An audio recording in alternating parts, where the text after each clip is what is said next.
Cranked and ranked. Cranked and ranked.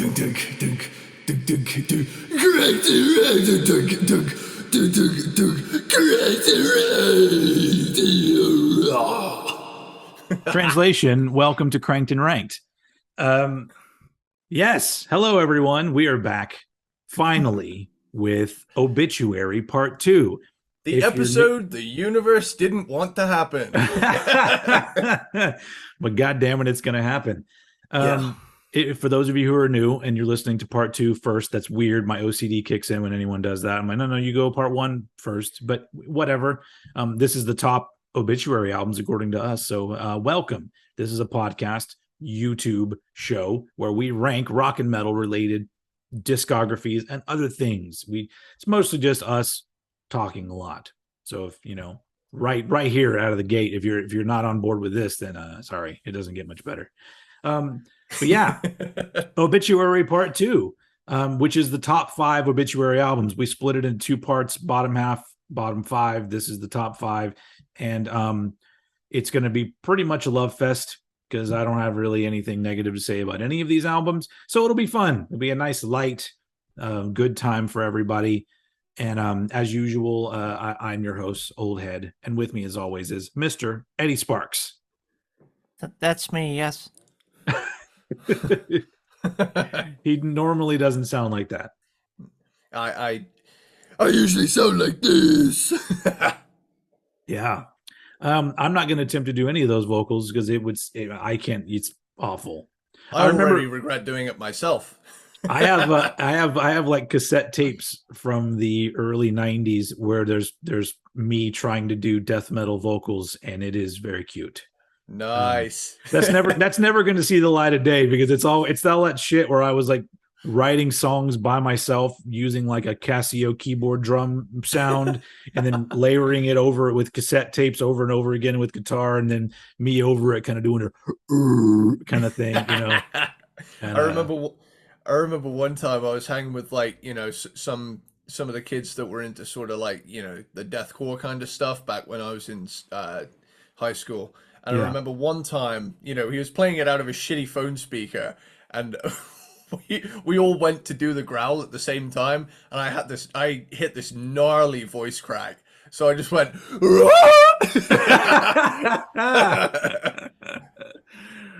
that's like that guy puberty's fucked up. That's like there was a guy who, I don't know how many albums it was for, but Gorguts actually had 2 vocalists. Yeah. You had Luke, the main guy, but then you had this other guy, and especially on the album Obscura, which I highly recommend Obscura. It's a fucking ridiculously good album. But you'll hear sometimes the vocals will be like, rah, rah, rah. Like it sounds very desperate and almost scary. And it's the other guy's vocals in that album. Cool. But anyway, I don't know. It's related because it's death metal. One day we'll get to Gorguts because they're a fantastic band. But today, top half of Obituary, and we don't need to talk about where we came into Obituary. If you want to know that, you can listen to Part 1. That's why they're numbered that way. But so I figured that like we'll probably get off on some tangents, so we might as well just go ahead and kick it off. Let's just do the order. Let us proceed. Starting at number 5, and as usual, I let Mr. Eddie Sparxx start us off. And so, what is your number 5 obituary album? Cool. So my number 5 obituary album is the self-titled obituary album from 2017. All right. This sees them kind of returning to something of an old school death metal sound. It's got a lot of like nods to the old style, but but some elements that are kind of new. Brave is this fast blast of opening brutality. Sentence Day is a hell yeah. You know, it's just a 1-2 punch of frantic death metal. A Lesson in Vengeance. Again, loving the old school death metal love letter production. Like, Yeah. and the guitar solo in that song is sick. End It Now. Uh, it sounds like a shift at the old steel mill. End it now, please. Yeah, it's a real headbanger of a track. Kneel Before Me. I've said this before. I'll say it 1,000 times if I have to. Slow grooves with fast double kick are the best grooves. Yeah. You get a that straight in here, straight in my heart. For some reason, that drum beat, it doesn't matter. If you just do that drum beat by itself, it's always Desperate Cry by Sepultura to me. Yeah. There's that part at the end where Yes. it goes into that. It's like it's pretty sweet. It goes hard as fuck, man. It does. It lives. This applies here also. Betrayed, strangely brutal for a song with a major key section in it. Yeah. Like, I was struck by it, and you know, it got me thinking. Like, there's like pop punk bands that have like a bit of a metalcore edge, right? Yeah. Like something like A Day to Remember. But I remember I found a YouTube channel a while ago called Happy Metal, and they would take like classic metal songs but transpose them to a major key, as opposed to like they played all of Holy Wars in major, like the whole thing. Yeah. And I just feel like there should be this like revolution where everybody's like found the secret of the universe, where it's like, guys, it's metal in a major key. It's something no one ever thinks to fucking do, but when it happens, you're like, well, power metal. But that's kind of, it comes with the territory. Yeah. You know, with that one, I'm talking about like heavy shit. Yeah. Like, and I feel like Sepultura did a little bit of it. Well, they would put in times. like odd riffs that seemed kind of weird at first, but then if you really pull it apart, you're like, oh, that isn't a major key. I like that shit where they because I hate it. I talked about it in another episode how I hate those videos where it's like, what would this song sound like if this band did it? And it's always some douchebag doing those videos. But I do like the ones where they fuck with shit musically like that, where they're like, well, what if this song was all in a major key? Because that's kind of interesting. The best one I've seen recently is somebody, I think it was on TikTok, took Metallica riffs and said, look, if you play Metallica riffs in a major key, they sound like Sum 41 riffs. Yeah, I was gonna say, yeah. And I was just like, he's fucking right. It's just he just takes these, and I'm like, yeah, it sounds like shit that Sum 41 would have done, which makes sense because those were dudes who were influenced by metal, but they made pop punk, and so I guess it makes sense. They always had a little bit of that in them, and you know, it took less than 10 minutes to start talking about Sum 41 on an Obituary podcast. Yep. But yeah, that's the tour that needs to happen. Obituary and Sum 41. Let's do it. I'll go to that. Oh man, what's that song? Is it the Hell song? Like, why am I still waiting for this one? I don't know the name of that song. Well, that's got a riff in it that goes, and that's a thrash riff. It's straight up a thrash riff. I did not. That whole period of pop punk was wasted on me because I was in my 20s and I was in a bad mood and I was tired of pop punk and I was tired of this sort of like what seemed like really watered down rebellion. So like Sum 41 got put right in the bin with Good Charlotte and all this other stuff because I was just like, it's almost like you guys are all just wearing punk rock Halloween costumes and then cosplaying. Yeah, and then they're all making the same music, which sounds like Graves era Misfits, and it's just all bullshit. And so I could, which at that point the Misfits were a band who were wearing Halloween costumes and trying to pretend to be a band. But yeah, but now the point I'm trying to get to is that now stuff from that era, especially like some random Sum 41 will come on and I'll be like, I kind of feel oddly nostalgic for it now. It's strange. I'm gonna say something now. I think we had the exact same experience with this genre of music because here's the thing. I grew up, you know, in the 2000s and into the 2010s, right? Yeah, When I was, when I was at high school, pop punk was king. yeah, So like pop punk, emo and, the metalcore stuff, right? I lumped all of that under this umbrella of just pushed everything I like out of the fucking mainstream, and yeah, they're not playing the videos I want to see on Scuzz or Kerrang anymore. And like my main argument at the time was, when I first started watching those channels, they'd play anything yeah, from the 80s, 90s, 2000s, and new shit that was coming out. Whereas it became in the end where it was just a 24-hour pop punk and new metal live stream. But looking back now, I've actually, with all of the music I've discovered, I've actually gone back around to some of these pop punk bands, and I gotta be honest, I actually kind of like them, like Sum 41, and that sort of thing. And like, if you talked to like 2014 me, yeah, he would be like, I have been captured and reprogrammed by enemy spies. Put a yeah. bullet in my head. Whereas now I'm like, you know what? It wasn't my music at the time, and I've developed kind of a different mindset nowadays with Yeah, music. I don't really write anything off unless I hate it. But I any music that I'm not like actively into but don't really have anything to say negatively about, I approach it with this kind of mindset of it'll it'll happen to me when it happens to me. yeah, It may not be the right time, but eventually it might.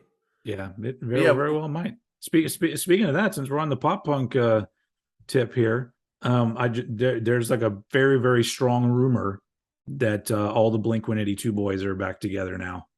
oh Um, shit. so that's and that made, when I saw like some posts about it, it made me oddly happy. I'm like, because those guys were like, they started out when I was in high school, and so I Hmm. knew their early stuff, and I didn't love them, but I listened to them and liked them, and so I don't know, for some reason I'm just like, I think those dudes are like all kind of my age, maybe a little bit younger, but for some reason, just What's you your know. age again?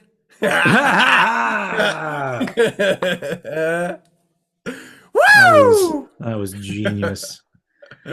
Anyway, so yeah, so anyway, that it's totally derailing us from actual Obituary fans who's like, what the fuck is this show? Yeah. Why the fuck I'm not going to take your opinion seriously on Obituary if you're going to talk about liking Blink 182. Even Come though on, man. all of my top albums are the right answer, so Yeah. uh, Anyway, so we were talking about, I think it came from Betrayed because it was in a major key, yeah, which yeah. led us to pop punk, which eventually, we haven't done a pop punk band in a while either, so we should probably throw one of those in, pretty damn soon. Maybe we should do Blink 182 to celebrate their reunion, and hopefully Tom DeLonge is not insane anymore. But I don't know. His insanity got him a fucking TV show and shit, so whatever. Hell, I should go insane. Yeah. Yeah. So where were we? Turn to Stone. Some Yeah. juicy chuggage going on here. Straight to Hell. It's just wrestler entrance music. Uh, 10,000 Ways to Die. Just this crushing atmospheric closing track. Yeah. And that atmosphere missing from its predecessor is back Yeah. because Inked in Blood was so dry. It was. I was I mean, it was low. It was pretty low on my list, but I was pretty disappointed at Inked in Blood when it came out. So when I heard the first like track that came out from this Obituary album, I was very happy, and I like that one. It isn't in my top 5, but I really like that album. Yeah, yeah. For me, this one can switch places with Frozen in Time any day of the week. Yeah, Depending on what mood I'm in. But that is my number 5. And cool. I'm gonna hand that back over to you. Sweet. My number 5 is going to be probably pretty controversial to some people, but I mean, I went back and I kind of went back and forth on this, but then at the end of the day, I went, okay, well, it may be number 5, but it's still in the top half, so it's getting some kind of love, I guess. But my number 5 is "Slowly We Rot" from 1989. Okay. Their debut album, and I mean, I really like this album, but like a lot like a lot of bands, the first album they end up getting better than that. And while this is an absolute classic album, I will not argue with that fact at all. They just got better altogether, not only as songwriters and performers, but even the production would get better. Which right now we might want to go ahead and I'll go ahead and go off on my Scott Burns tangent, because all of the albums in my top 5 were produced by Scott Burns. Cool. And I think I said it before on the Cannibal Corpse, one of the episodes of Cannibal Corpse that we did. It became a thing where, around like, I don't know, 93 or something like that you would go to the record store and you would see like some band that you didn't know. And if you turned it over and it said produced by Scott Burns, you just went and bought that album. Yeah. Because anything with his name on it was at least good, if not fucking great. So yeah, and it's weird because like his production style, you go back and listen to a lot of the stuff, and sure, it's like it doesn't sound amazing, but I feel like he was able to capture this sort of heavy rawness in these bands while still presenting it in a way where you can hear everything. And I think that that's great, because there's so many like extreme metal albums from the early days where you're just like, the production is just awful. And it's either really muddy or you can't hear the guitars, or the drums are badly mixed, or it's always something. But I think it's because like this kind of music was relatively new, even though you had thrash metal and other fast and loud and aggressive bands. The sort of chaos that a lot of the death metal bands were playing, I think a lot of producers were just like, I don't know what the fuck to do with this. And luckily Scott Burns knew what to do with it, and we got so many great albums, and I still love the way that they sound. And Slowly We Rot is one of them. Yeah, an interesting thing about Slowly We Rot that I tried to look this up again on the internet to make sure I'm not just talking out of my ass, but I actually couldn't find anything on it. But I remember reading a book. I think the book was called Choosing Death, and it was all about like the beginnings of death metal. And if I remember right, in that book, John Tardy talks about how a lot of the lyrics on Slowly We Rot are actual gibberish. And I think what happened was he just ended up taking the gibberish and just forming it. Because if you look at the lyrics, sometimes it's just phrases that don't really seem to make any sense. And I think it's because he was doing complete gibberish and then just kind of translated that into words for the actual final songs. And I think that that's fucking hilarious, because that's how I write songs most of the time. Like when I'm in a band, because I'll usually come up, with the riff, and then I'll put the song together musically, bring it to the band. I'm like, well, here's the different parts. Here's the change here. Here's the chorus. Here's the middle part. Here's how it's going to wrap up. And then once we get that part together, then I go up to the mic and I literally just start going, that's not what I sing like, but you know what I'm saying? Like it's always gibberish at the beginning. And usually I'll go back, like I would record our like practices to write lyrics. And sometimes I would just hear the sound of a phrase that I did at a part, and I go, oh, that sounds good. I just need to find a phrase that fits that. And then I would sometimes end up writing the whole song around whatever phrase I thought of at that one part of the song. And I'm like, I guess that's what John Tardy did. And I think that's so cool. I mean, I love, there's your traditional songwriters where they're poets and they write down a poem and then the poem goes with the song. And that's good too. But there's no one way to do it. And I love it. I love it when other people, including myself, nobody knows any of my shit though, so it doesn't matter. But I just love it when people just look at things a completely different way. Like, Kurt Cobain would Yeah. take different lines and just mix them up and put them into a song. And people today are still reading into the songs like there's a meaning behind this. I'm like, some of it maybe, but a lot of it, nah, probably not. And I think that was his way of fucking with the songwriting process, which is, it keeps it interesting. I know Mike Patton writes in a way where he kind of prioritizes rhythm and syllables Mm-hmm. and words that fit the song more than have any inherent meaning. Yeah, But like yeah, you listen to any Metallica demo and you hear James going wa na na na na na yeah, wa na na na yeah wa yeah. na na na yeah yeah yeah. Also, real Little, talk. little, little, little did we know those yeahs would become lyrics as well. Yeah, yeah. Real talk. My contact lens fell out of my eye. I'm just gonna really quickly sort that out a moment.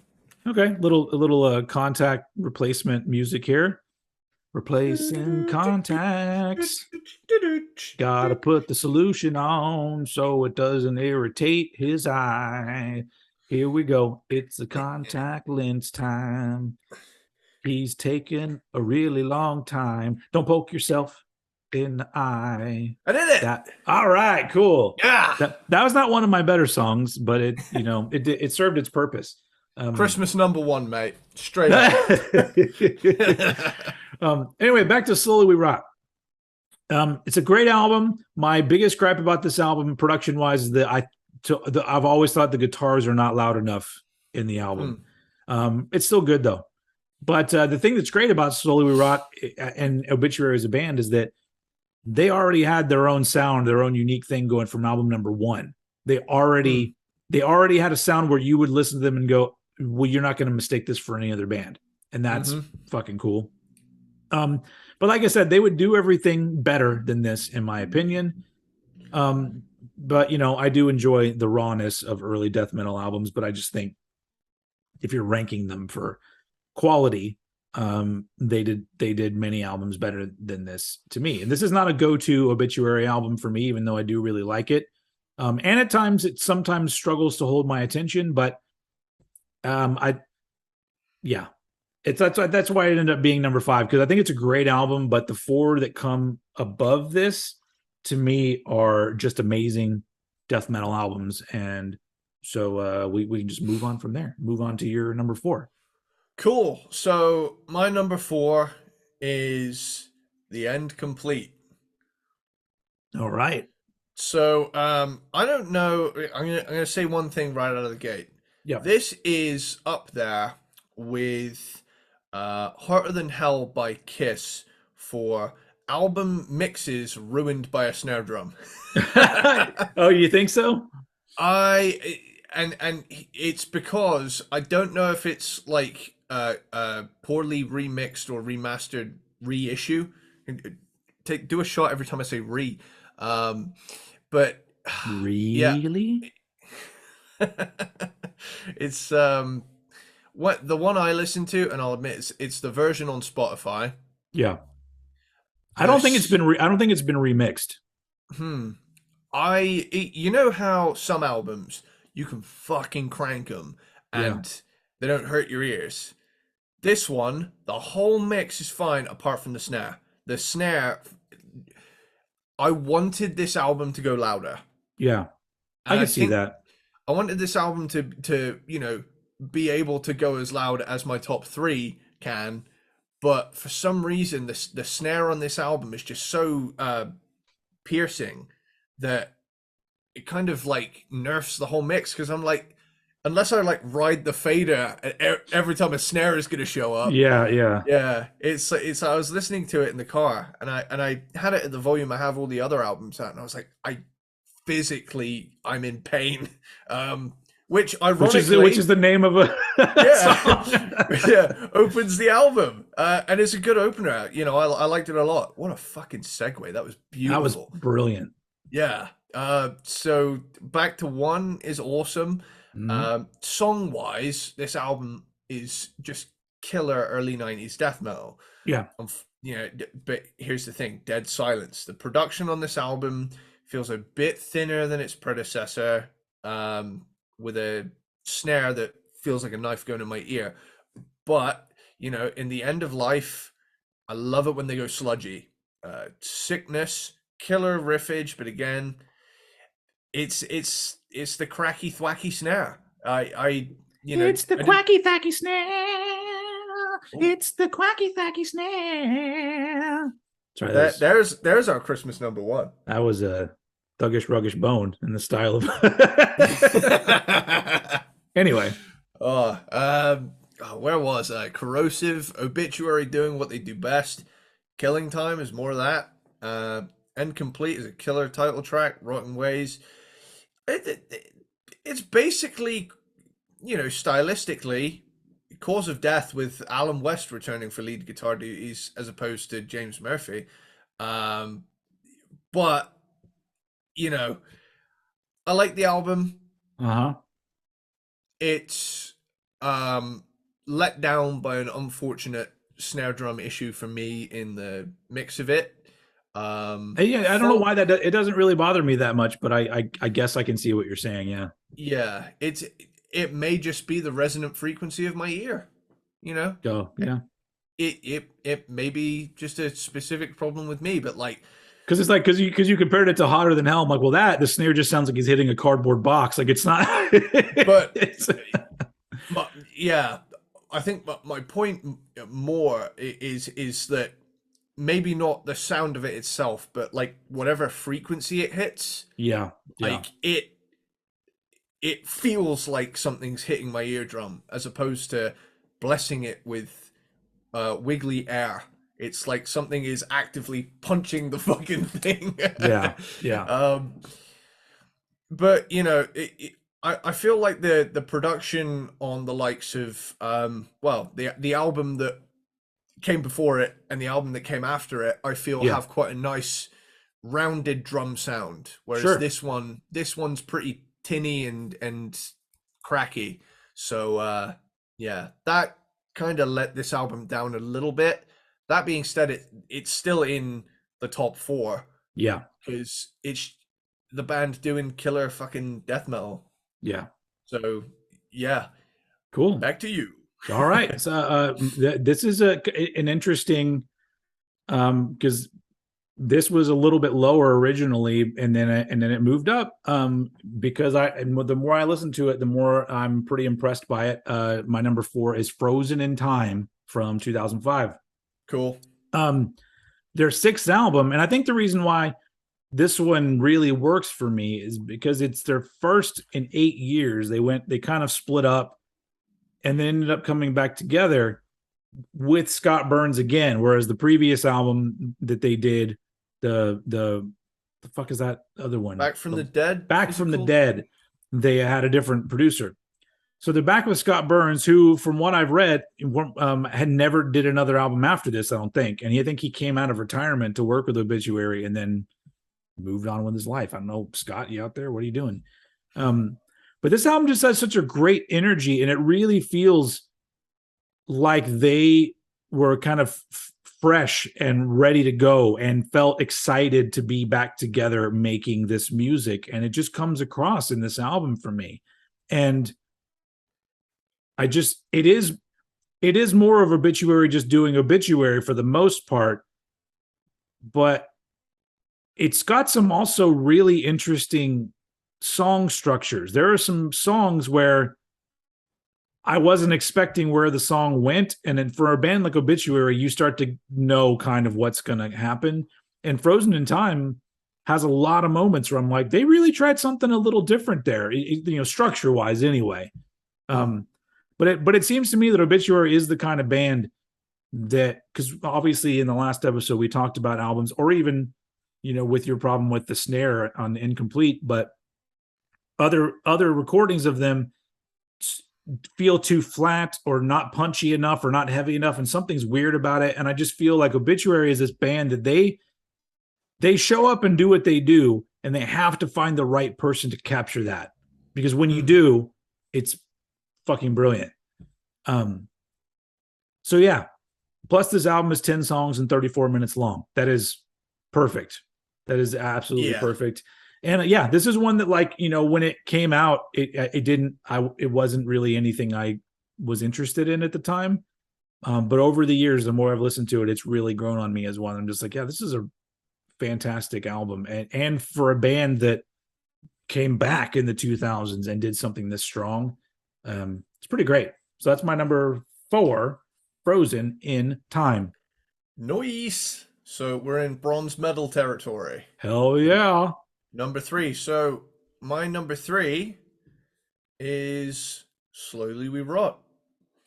Alrighty.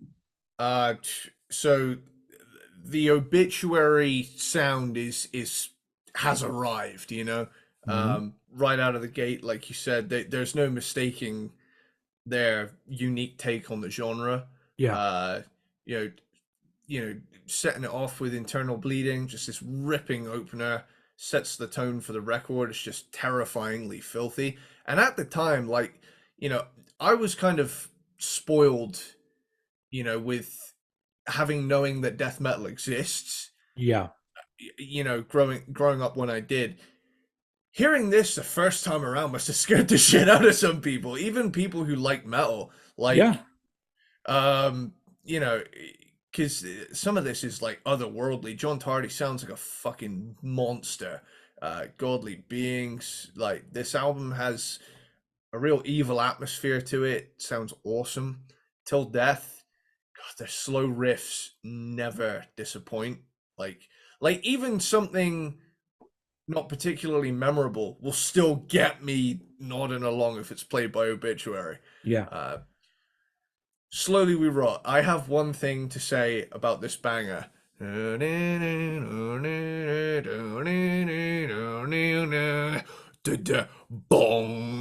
with the fucking bell. Oh, I love that little.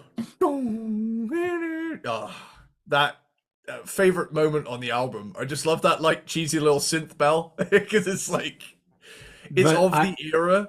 It's funny. It's sometimes it's hard for me to listen to that song without getting. There's a guy that he was the drummer of a few bands that I was in, and we were, you know, pretty good friends for a while. But he pointed out that when he first heard Slowly We Rot, he didn't know what John Tardy was saying, but he was pretty sure that he kept saying the word volleyball, because you'll hear volleyball, like it sounds like he says volleyball. And so now I can't hear that song without hearing him saying volleyball randomly throughout the song. And so, well, congratulations on your friend. He's not only ruined that track for you, but us and our many listeners. Volleyball. Because it does. He says it several times, and I don't even know what the actual... Yeah. Nothing but net. That's so basketball. Many. I know. I'm diversifying the sports ball talk. Touchdown. He's coming up on the end zone. I love it a bit too much. Like, I'm surprised I have the restraint to just not talk to people like that in public. Once I get started, you should do it while you're at work when somebody bothers you. I've almost started doing that.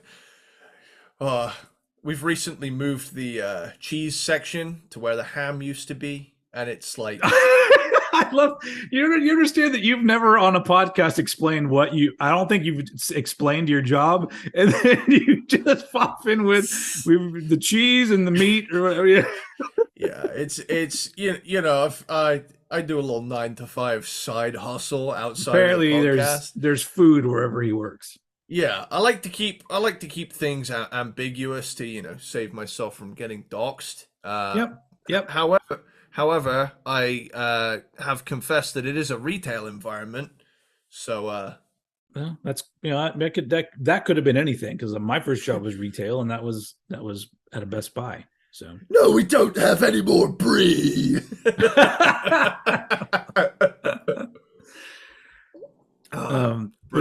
So you're done? Are you done with that one? Where are we at? Oh no, we only got to we were slowly we rot, and then we started talking about fucking volleyball. Yeah. Volleyball. Immortal Visions is brutal, ripping stuff. I love how nasty their tone is. Gates to Hell. Sorry, not Gates of Hell. Get it right. One second. Get it right this time. Okay. I mean, it doesn't make any sense. Gates to Hell, like it's. I guess you open up the gates and you're not at hell yet. Now you're going to hell. Now that you got through the gates, that's too many gates. Yeah, I'm not gonna go. If I gotta go through that many gates, it's not worth it for me. You just hang out the second one you meet. Okay, fuck this. I didn't realize it was gonna be this long of a walk. Then it turns out that that's what hell actually is. You walk a really long way to one gate, and then it opens, and then you have to walk a really long way to another gate, and that just goes on for eternity. Oh man, you just know that there's some like nerdy dude down there who's like, "Ooh, gate 34." But yeah, where are we at? Gates to Hell, thrashy death, words of evil, slow groove with up tempo double kick. The type of thing I, imagine listening to if I ever end up in a killdozer situation. Suffocation, more gnarly stuff. Intoxicated, that chunk power chord riffage around the 1 minute mark is just fucking crushing. Deadly Intentions, just more tank track, trundling, fucking killer shit. I love it. I'm a fan of alliteration, so I was really on board with that whole statement. Yeah, the blood soaked is just grotesquely heavy, and then you get Stinky Puss, which is this funny titled song ends these 35 minutes of just pure evil violence with a fade out, and the foundation of what to come was laid with this atmospheric ripper of an album. Yeah, a band making a foundation of themselves as a band, not themselves as a death metal band. Because I mean, sure, it's death metal, but I can't not say anything about that. All those, especially discovering all these bands back in the day, there was never a point where we discovered a new death metal band where we went into it saying they better sound a particular way or we're not going to be happy. In fact, I've always loved it. When I, discovering a death metal band or some other band where I'm like, this is like totally unique. And I've, I guess at certain points with genres like death metal, there's only so far you can go before all of a sudden you're not playing death metal at all anymore. But I just appreciate all these bands from back in the day because they didn't care, about sounding a particular way. They sounded as they sounded, and then they put out their albums, and then they were labeled death metal or whatever. And so yeah, of all of the death metal bands, while we're on that little subject, who do you think has the most definitive unique sound? Obituary's got to be up there. Do you mean definitive as in themselves or as if an example of the genre? Themselves, like I'd say it's either Obituary or Death. No, because death changed from album to albums too much. Yeah, but like there's a little bit of like moments where you can kind of tell it's Chuck. I guess so. Like, but if you're talking everything as a package, musically, vocally, everything, I think your Obituary probably is the most like they've had their sound and they've kind of stuck to it. You could say the same thing about Cannibal Corpse, but if you listen to the riffs they wrote back in the day and the riffs they write now, there's been an evolution and they haven't really they've stuck to some aspects of what they do and not wavered from them at all, and then other ones I feel like they've incorporated different things and made them their own. But Obituary just fucking sounds like Obituary. So yeah, cool. I can get on board with that. Awesome. Well then that moves us to my number 3 for the bronze medal, and that's one you already talked about, and that is The Incomplete.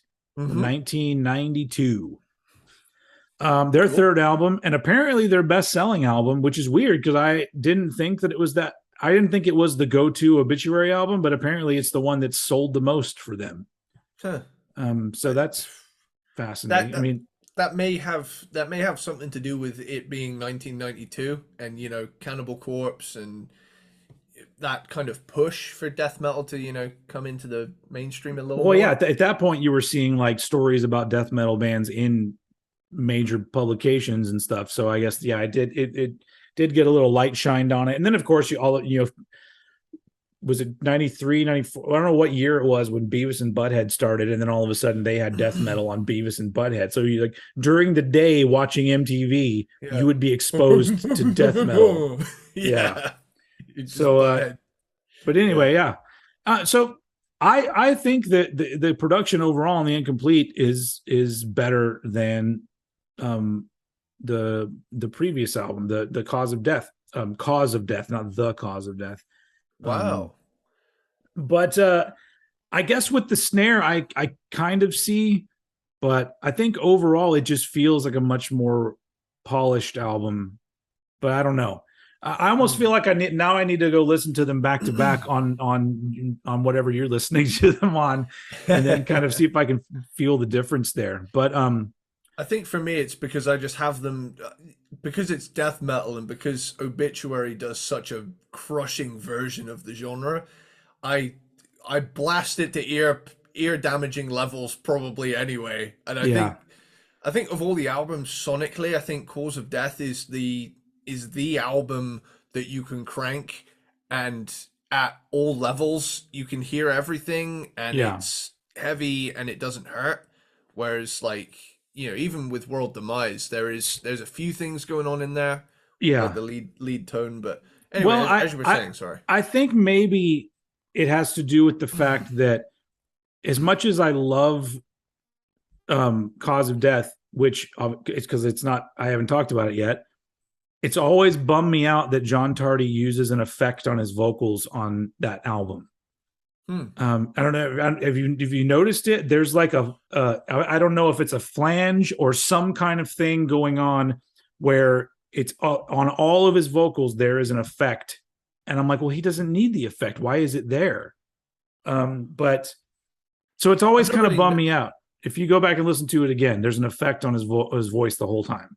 Yeah, I've not really noticed any like modulation effects. I Yeah. definitely hear the like delay and reverb, but that's a staple of their No, sound. there's But something yeah. else going on in there, and I'm not sure exactly what it is. But on the Incomplete, they did away with that, and it's just him doing his vocals because he doesn't Hmm. need it. He doesn't need that shit. Um, but I don't think it was just him. I think around the time Cause of Death was made, there there were other bands that were doing vocal Weird shit. tricks in the studio and stuff. So I guess it was just a thing like, oh, well, how can we make this more brutal? We'll put this weird sound on your voice. And it was nobody thought about it. Because obviously you had stuff like, Deicide where he would record like 4 different vocal tracks and put them together. And it's like, well, his voice doesn't sound like that live because he only does one of the 4. But it did sound like a bunch of fucking demons. So great. But yeah, back to Incomplete though.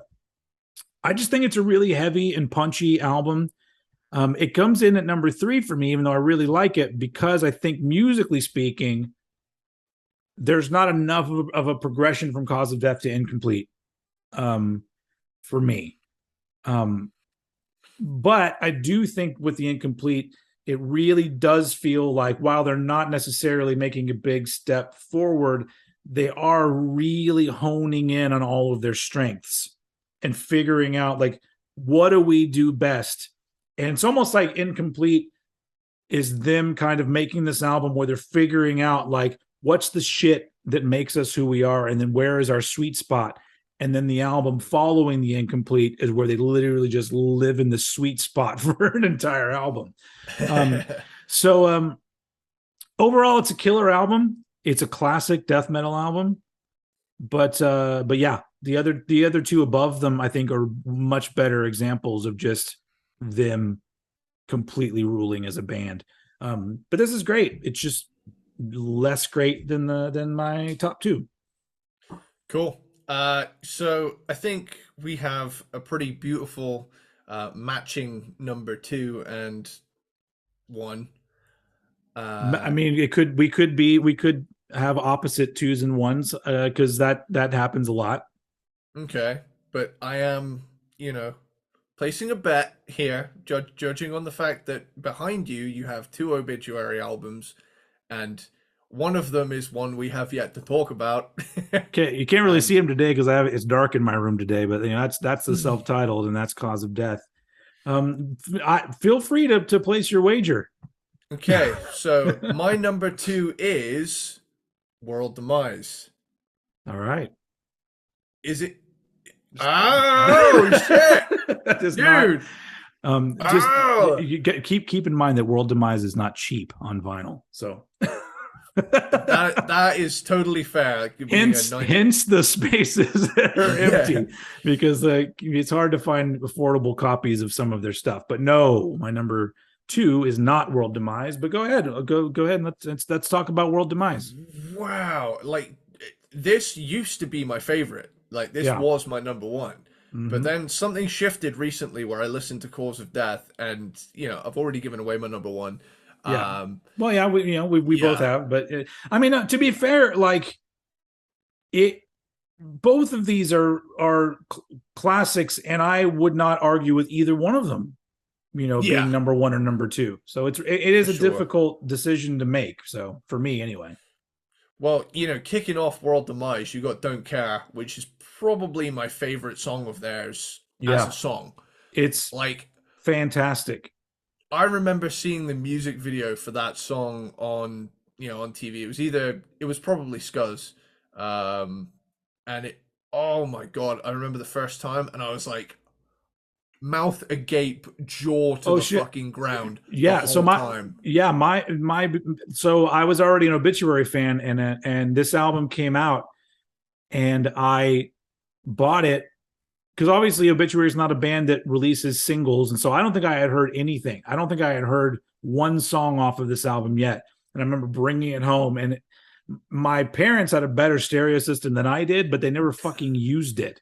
So when they were gone, I would take it over because they had one of the big console stereo systems with a big ass fucking speakers with the giant woofers and everything. Yeah. I don't know why they had that because they never listened to music. But so I popped in the CD and just cranked it up, just that song coming out. Oh fuck yeah! In fact, if I remember right, I remember putting it on and you put the CD in and then you grab the liner notes or the CD, and I was like sitting for a minute and I go, okay, well I'm going to stand here for a minute and then I'm going to go sit down and enjoy this album. And I think I just stood there through the entire first couple songs. I was just like, yeah, wow, yeah. Yeah, and the thing is, it's one of those songs that just keeps getting heavier. Like, you're like, yeah, where do they go from here? Like, you get to that. Yeah. And then there's that bit at the end with the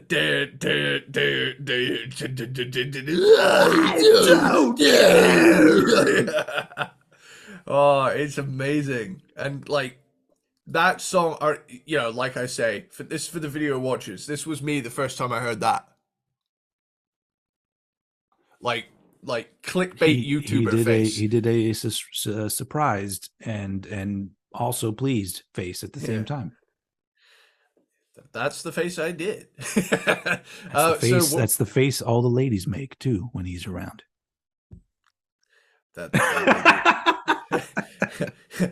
Thanks, buddy. But World Demise, the breakdown in the middle of that song with that like kind of Terminator-esque percussion going on with like They and threw in fucking samples and shit on this album. Yeah. And there's that part where it does the slow, nasty double kick, like, but they like overlay a machine gun. And it's like, what? Yeah. Like every moment on this album is like, you think that's heavy? Yeah. Check this out. Yeah. Burned In, awesome stuff. Redefine, crushes. Paralyzing. It's no secret, if you've watched this far in, that I love slow, groovy death metal. Yeah. This album is just like 40 straight minutes of that. Lost, like, god damn, dude, the riffage doesn't let up. Solid State. Breakdown in the middle of this song. Yes, please. Splattered is cool stuff. Final thoughts. Final thoughts. I always loved that the building of the John Tardy voice. You hear it go from little to like, it's just fantastic. Well, it's almost like a demon transformation where like you hear him go from a person to whatever that is. Yeah. But oh man, Boiling Point is killer. Set Stone is rad. Kill for Me. Someone's been listening to Chaos AD. But this album takes him in a different direction, following a bit more of a hardcore influence sound than on their first three albums. They've kind of diversified into a bit more of a.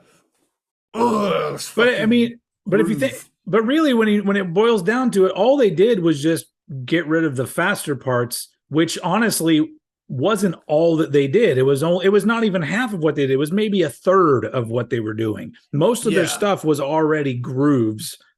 And so it's like, this is an album that I get so pissed off when people just chuck it aside or say ridiculous things like this is them trying to sound like Metallica, because that's literally a comment that I've seen on multiple obituary postings about this, or the Don't Care video or whatever. It's everyone calls it a sellout album, and I'm just like, it's just obituary. It sounds like an obituary album. So you're mad that they didn't do a fast part? Is that how simple-minded you are, that you just think that just because there's nothing fast, then you're just discounting the fact that the rest of it is still a death metal album? But whatever. There's no blast beats. This album is fake and gay. And they never did blast beats. There's no blast beat on any obituary album. And you know what? I kind of like that, because like for me personally, like, and I think done at the right time, blast beats can be an awesome little flurry of, oh my God, look at this. Absolutely. But I think they have become a crutch. And overused, but only because it's become some sort of unspoken rule of that's what's metal, and people go out of their way to add blast beats where they're completely unnecessary. But all these moronic metalhead dudes are all just like, "Yeah, it's album of the year," because there's fucking blast beats on it. Like if it's all that all the time, where do you go? Yeah. I mean, to be fair, like I've heard some great shit that is literally just a blast beat for the entire fucking song. Cannibal Corpse has done those. So, I mean, but you're right. Like there's only certain drummers that can pull it off to where it just doesn't sound like fucking noise. Yeah. And then there's the aspect of like, does it fucking serve the song? And I think that's probably why I have such a disconnection and why I can't call myself a metalhead, because I'm more interested in the song before anything else. So it's, if the song is good, I don't care what tuning the guitars are in or how fast it is or whatever. It does not fucking matter to me. Yeah. For me, I think, I've gradually found this over the years. Anyone who ever picks up a guitar is, I'm going to learn how to shred. And then I eventually got to a point where I was like, you know what? I'm tired of this pissing contest. I'm going to learn riffs I like. I'm going to, and hone in my songwriting skills, because, at the end of the day, I never learned that shit because I wanted to be Page Hamilton. Like that's the guitar player I wanted to be. So if I did any solos, it was just going to be fucking noise and shit. And so I never learned the wheedlies and the sweep picking and all that stuff. I can't do that shit, and I don't want to. Well, now I'm not even in bands anymore, so fuck it, whatever. But even back in the day, I'm like, if that's required for whatever band I'm going to be in, then I don't want to be in that band. But I do enjoy listening to a lot of that music. It's just not what I care to do. First and foremost, my main instrument is the drums. And I know what your main instrument is, sir. Yeah. Oh, yeah. That big ass thing in the background there. The podcast listeners, he did not just whip it out in front of me. Okay, he literally was talking about his drum kit. You know, I play the skin flute from time to time. You play your own skin flute? Man, that is impressive. It takes a lot of stretching. It's really not worth it. Move over, Zamfir. We've got Eddie Sparxx. Oh, That was a weird reference. Who knows who Zamfir is? It's pan flute or whatever. I'm pretty sure Zamfir is the guy that did the music in like Karate Kid and stuff. All the flute stuff. Anyway, sorry. That was a weird soundtrack. That was a weird pull that I know that name. I can't I'll like that's like it's how fucked up my brain is like I will meet somebody new and or I'll watch a show where there's characters and I can't ever remember the characters' names, but I have Zamfir for some reason in my fucking brain. I don't know why, but it's there, taking up space. Qantas never crashed. I see what you're saying there, buddy. I see what you're saying. All right. Hot water burn baby. Oh man. So yeah, where are we at?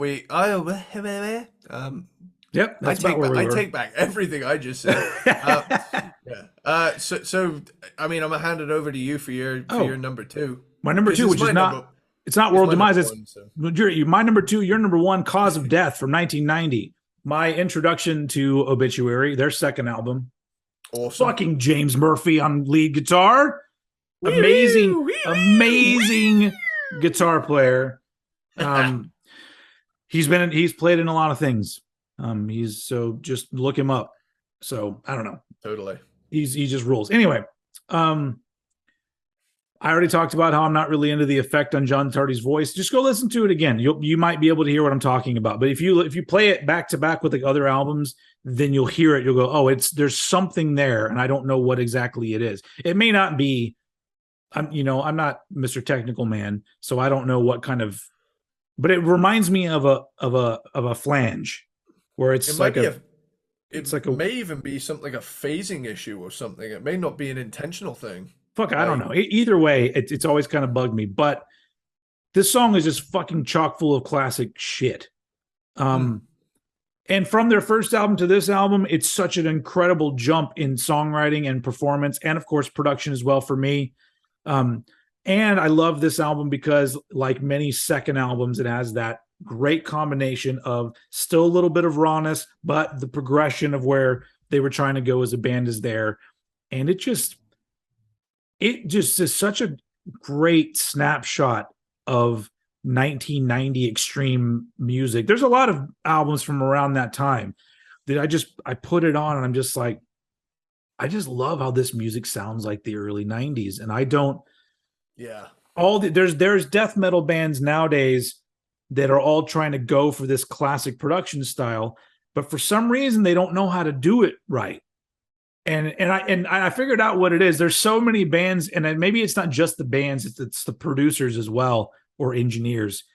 They seem to think that the key to old school sound is all of the instruments and everything are completely dry, but there's a fuckload of reverb on the vocals. I'm just like, that's not right. That's not what it was, but whatever. But it's they never quite get it right. There's a few albums recently where I hear it and I go, okay, that's almost there. I'm digging what you're doing. But there's just something about the sound of a lot of death metal. But I'll even throw that to like thrash metal and all these other things. Like the way that these albums from a certain, our favorite period of time from the late 80s to the early 90s, just the sound of everything. The sound of the major label albums, the sound of the indie albums. Like, I don't know what it is. Everything just sort of became perfect. Really for me. Fucking good. Yeah. I love how it all sounds. So the bands that had the more raw sound, I love the rawness of those recordings. The bands with the polished sound, I love how that sounds as well. So this is one of those where I just love the whole vibe of it. And to be completely honest, I'm glad that they didn't get to use the album cover they wanted to use, because I like the Cause of Death album cover. For those of you who don't know, it was supposed to be the album cover that ended up being the cover for Beneath the Remains by Sepultura. But I think the artist agreed with was it Roadrunner Records to let Sepultura use it first, even though Obituary was planning on using it. But I love this. I love that album cover, but I think I like the Cause of Death album cover even better. So I think that they ended up winning out in the end. But and the Cause of Death album cover is like part 1 of 2, isn't it? Because like the other section was used for Demolition Hammer, their second album. Yeah. Yeah. Which is weird because it looks like a very different artist did it. So that's why I've always been like, that's really weird, but apparently they're connected. But I love it. I love the album cover. I love the album. It just takes me back to, my friend putting the headphones on me and pushing play and me hearing, and feel the blood smell from your mouth.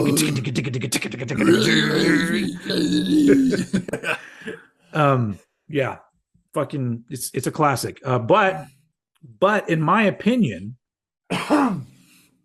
if you're talking about the quality of an album and a band just fucking nailing it with who they are as a band, I think that they did one better than this. And so that's why Cause of Death is my number 2. But it's also your number 1. So let me just pass the baton over to you, sir. Cool. I'm just going to jump straight in. So Infected, how to open an album, dude. Holy shit. Just contains everything awesome about the genre and the style they crafted. Like that, yeah. when it goes from that like kind of weird what's happening bit to when it actually starts moving, that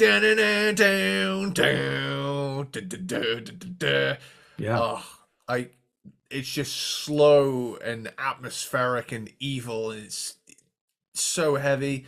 Body Bag is just more unrelenting brutality. So that's the thing, is that like people were mad. It's like this is their album number 2, and if you take is Body Bag the one I'm thinking of? That just sounds like something off World. So it's like World Demise comes around. People are like, why are they doing this slow shit? I'm like, literally. Because I'm like, you literally were listening to like one part of one song and you decided that's what the band sounded like. But that's why I love it. I love that riff, but it's fucking slow and it's a groover and it's heavy and it's great. I'm just going to jump back to Infected because there's a part in that song as well where you can tell it's not on a click. They're all moving as a unit. Yeah. And like, it's that part where like it's in the middle. And then, like, it's really slow, and then it's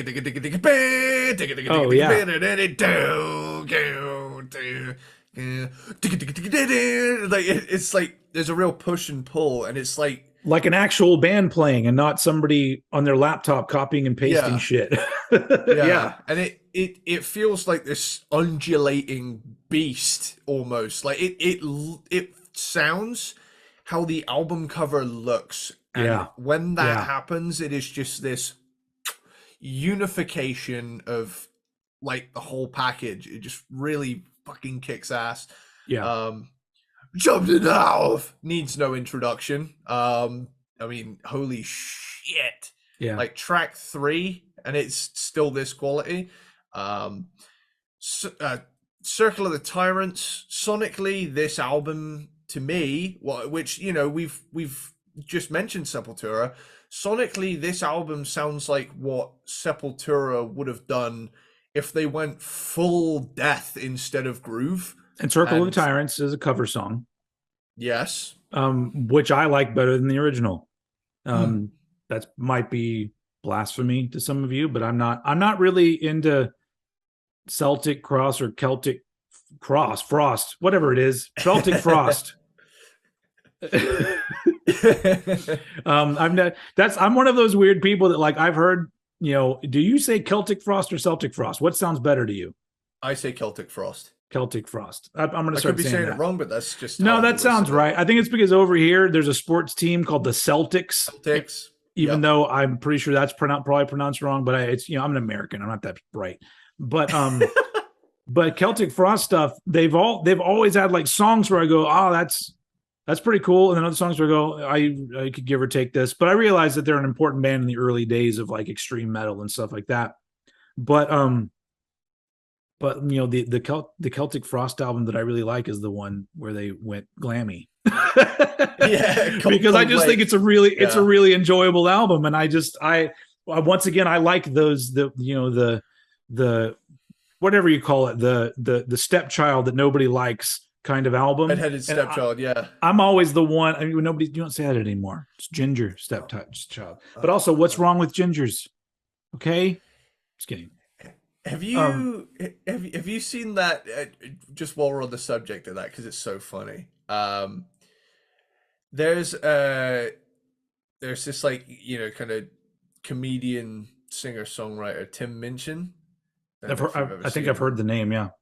Yeah, he did a song where like the whole build up of the song is like about who can and can't say the N-word, but eventually he turns around and says, because ginger is an anagram of that word, and he'd like all of a sudden after all this build up, only a ginger can call another ginger, and it's so funny. like the whole thing leads up, and it's I have kind of spoiled it, but the song is just so funny.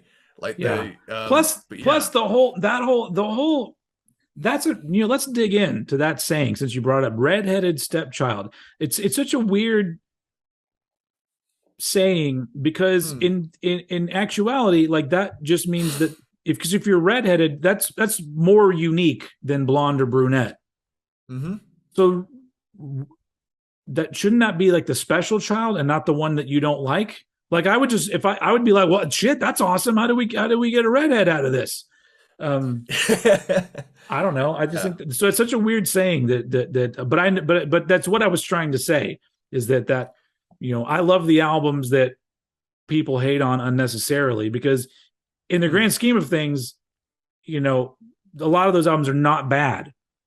It's just maybe they're different, or they're who the fuck knows. It's just very rarely is an album that's really hated an actual bad album. It's usually just, sometimes it's a swing and a miss, but it's still really entertaining. But how do we get to that? Oh, Celtic Frost, because I like the Obituary version of Circle the Tyrants more than Celtic Frost. I realize that one wouldn't exist without the other, yes, but I just sometimes covers are better. Occasionally, every once in a while, it happens. Yeah. Dying.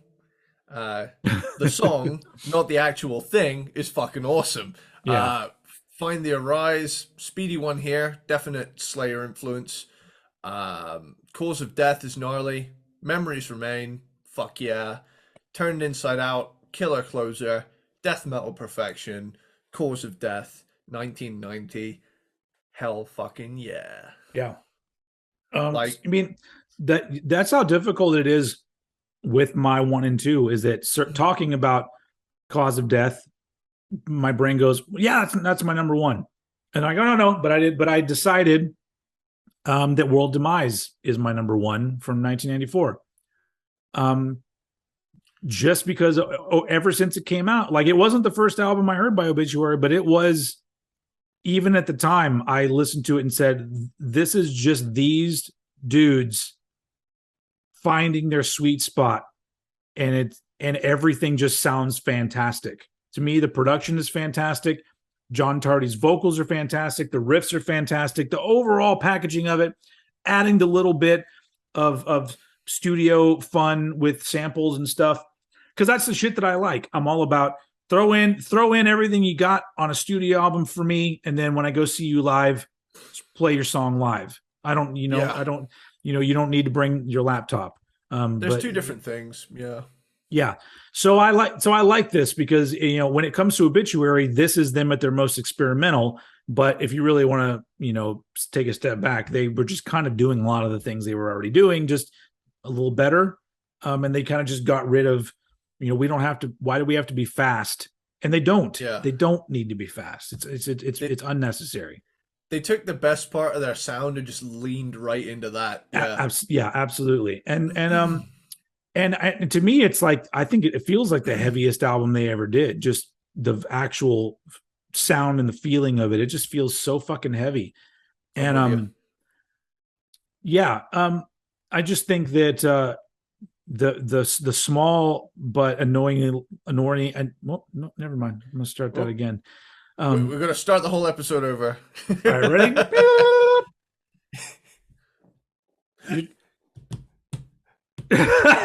Great, dude. No, what I was going to say is the small but annoyingly loud people who call this album a sellout album. I just think that there are so many people that they're so desperate to find something to complain about. Yeah, and it's gotten even worse now. Like I've said it many times. Like I love the internet. The internet has brought us so much great shit. It's brought people like you and I together, but it's also made awful people feel like they need to say shit. And I'm just like, shut up. And there's way too many of, because that's the thing, is that it's not everybody. Like most people are good people to me, I feel. But the problem with that majority of these pieces of human trash is that they don't know when to shut up because they are pieces of human trash. And so it's just annoying. But yeah, there's no way to look at this album and call it a sellout unless you are an absolute moron. That is absolutely it. If I had to have a gripe about this album, it's too long.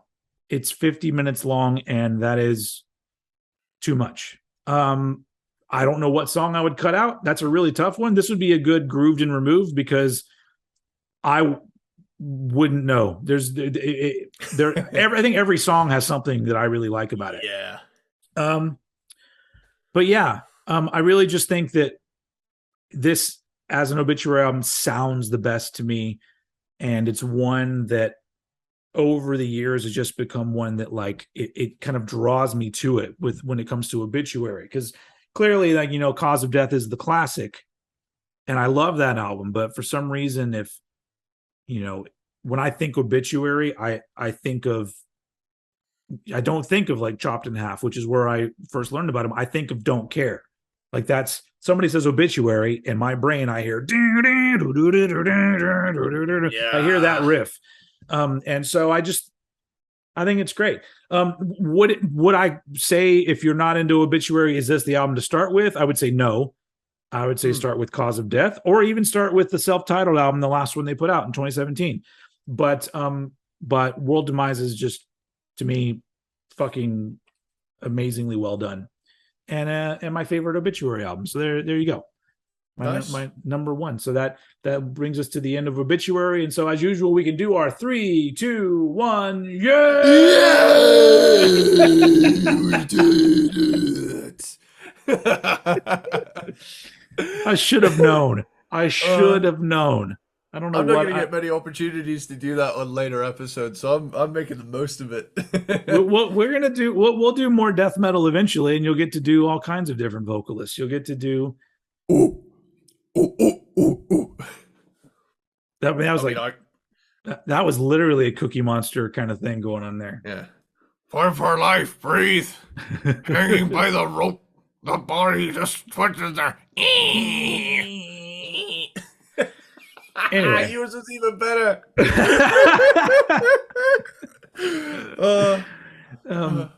God bless him. Anyway, that was what death metal has become.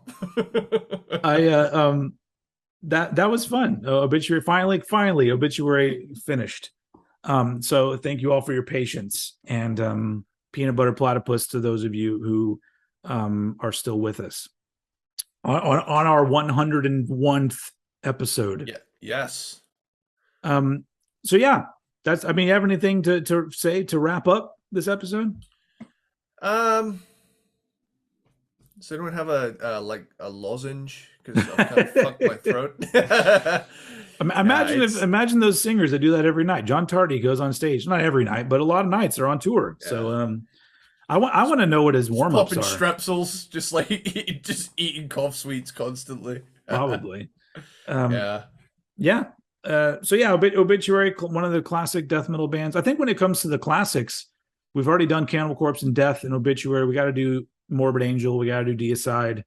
Eventually, Yes. eventually I want to get to the ones, like Atheist is a really big one for me. But they got very progressive and different pretty quickly. Cool. But they only have 4 albums total, so that'll be an interesting one to do. But yeah, that's it for Obituary. And as usual, when my mouth gives up, we know it's time to go. We'll be back next week with another band. Not very different. Not very, no, to take the not part out. Very different from Obituary. Not. but it's going to be pretty fun. I think next week's band, it's actually a little bit unexpected because I don't think it's one that a lot of people talk about, and it'll be fun. Anyway, I'm not going to talk anymore about next week's episode. You're just going to have to wait. So thank you very much for joining us for this episode of Cranked and Ranked. We'll see you next week. And as usual, I'm going to throw it over to Mr. Eddie Tardy to take us out. Later, dude. Later, dude. Later, dude. Later, dude. Hell yeah.